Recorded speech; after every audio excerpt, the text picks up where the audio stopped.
জ্ঞানেশ কুমারকে চিঠি মুখ্যমন্ত্রী মমতা বন্দ্যোপাধ্যায়ের এসআইআর নিয়ে গুরুতর অভিযোগ করেছেন মমতা। প্রকৃত ভোটারদের নাম বাদ যাওয়ার আশঙ্কা, অনিয়ম চলতে থাকলে ভোটারদের মধ্যে বিভ্রান্তি বাড়বে আশঙ্কা প্রকাশ করে চিঠি মুখ্যমন্ত্রীর। কোনোভাবে যেন ভোটাররা হয়রানির শিকার না হন, মুখ্য নির্বাচন কমিশনারের কাছে আবেদন মমতা বন্দ্যোপাধ্যায়ের। নিয়ম না মেনে শুনানির নোটিশ দেওয়ার অভিযোগ তুলেছেন তিনি।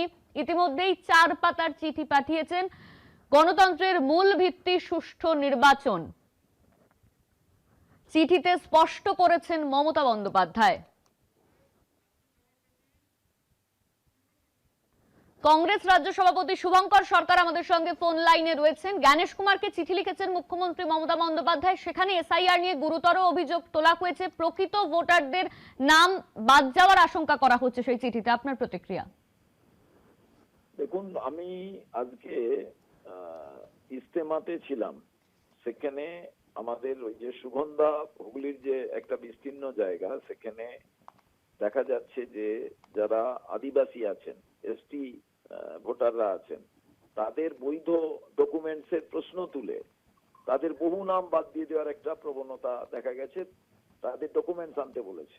তারা কি ডকুমেন্টস দেখাবেন? তারা দীর্ঘদিন আদিবাসী। আদিবাসী কি বাংলাদেশ থেকে এসছে? এসটি ভোটাররা। এবার বহু লোক ভাববেন আমি 3 বার 4 বার, সে যদি গাইডেন্স না পায় যাবেন কি করে? মুখ্যমন্ত্রী কি চিঠি লিখেছেন আমি জানি না, কিন্তু ধন্যবাদ আপনাকে। আমাদের সঙ্গে ফোন লাইনে ছিলেন শুভঙ্কর সরকার, প্রদেশ কংগ্রেস সভাপতি।